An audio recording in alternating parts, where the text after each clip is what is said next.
Yang saya tanyakan, saat ini kan sedang viral masalah nasab, nabi orang-orang mengaku keturunan nabi sampai tes DNA. Kok menek gelut karo aku? Lah itu baru pemuda tak kandake Pak aku Semua dzurriyyah Rasul tidak ada yang mencuri, tidak ada yang dawir, tidak ada yang minta uang dari pintu satu ke pintu yang lain. Kalau ada dzurriyyah Rasul minta dari pintu satu ke pintu yang lain, positif, palsu. Apabila ada dzurriyyah Rasul kemudian akhlaknya bejat, omongannya kotor, kalau madak-madak kayak ngawur, akhlaknya jelek, peranginya jelek, tidak punya kasih sayang kepada umat, positif, itu namanya palsu. Paham?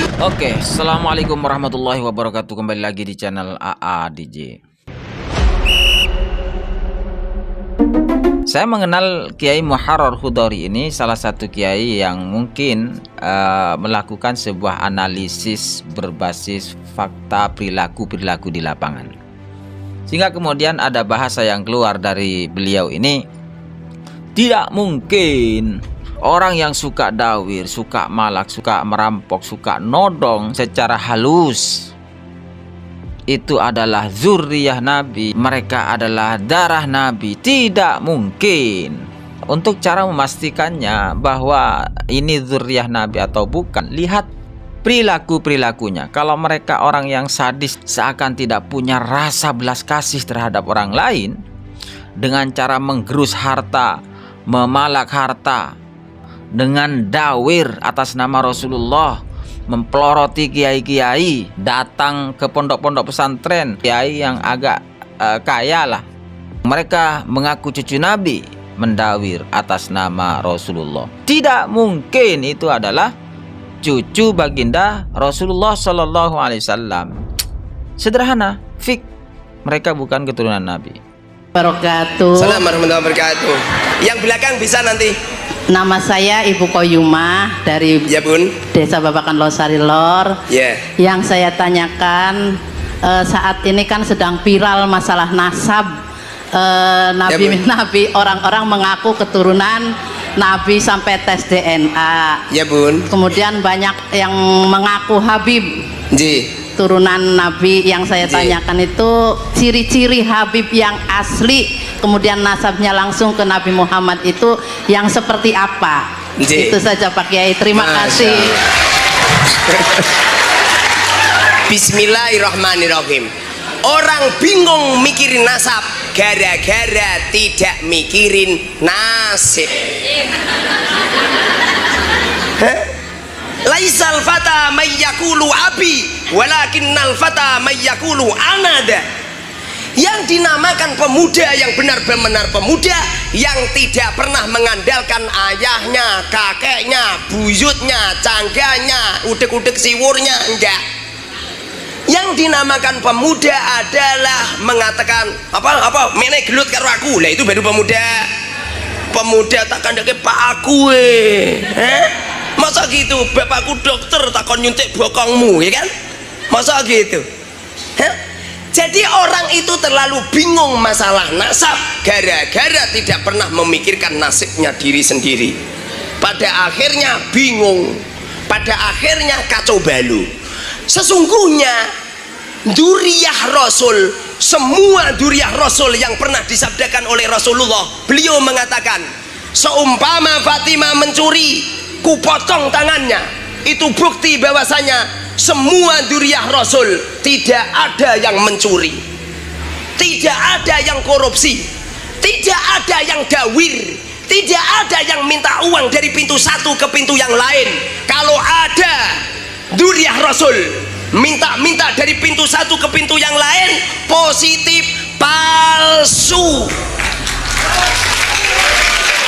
Jangan diberi palsu Pak Dokter, palsu.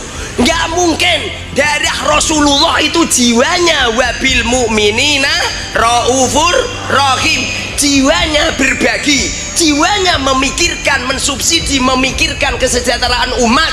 bukan malah nodongi umat, tidak menjual imamah yang besar sak gentong-gentong, bukan memamerkan serban yang besar, jubah yang pada akhirnya hanya untuk menipu umat, untuk mencari uang yang sedikit. Bohong. Dzurriyyah Rasul tidak seperti itu.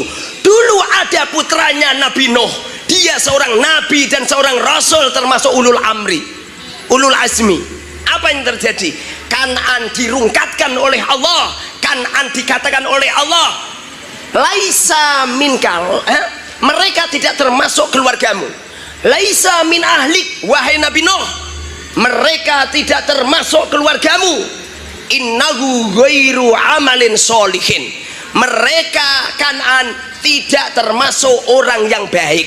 Artinya apabila ada dzurriyyah Rasul kemudian akhlaknya bejat, omongane kotor, kalau madak-madak kayak ngawur, akhlaknya jelek, peranginya jelek, tidak punya kasih sayang kepada umat, positif, itu namanya palsu. Paham?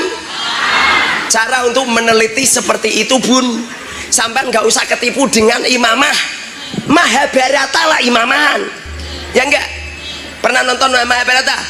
Abu Jahal, Abu Lahab juga imamahan, Fir'aun juga imamahan.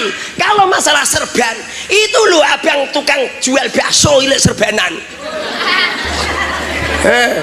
Kamu itu. Kalau masalah jubahan, emak-emak itu kalau masak Pak Dokter, alah jubahan kabeh. Jubah apa dasar? Lah yuk, kalau masalah tongkatan, malampir nini pelet ya, tongkatan semua kan. Kalau masalah tasbih, lah itu konghucu itu ya, semuanya pakai tasbih. Bahkan di rumah saya ada tasbih besar untuk hiasan rumah. Makanya jangan ketipu. Akhir zaman semakin dekat dengan yaumil kiamat, bermunculan dzurriyyah palsu. Rasulullah mengatakan, mereka itu tidak keluargaku, mereka itu tidak keluargaku, mereka itu hanya untuk menipu umat, untuk mencari uang yang sedikit, dengan memperbaiki casing-casing dohir untuk mencari uang yang sedikit. Pada akhirnya umat menjadi makanan empuk. Apalagi bulan Maulid Nabi ini, mereka datang ke majelis satu ke majelis yang lain hanya untuk mencari jadwal ceramah. Jadwal ceramah. Silakan yang lain.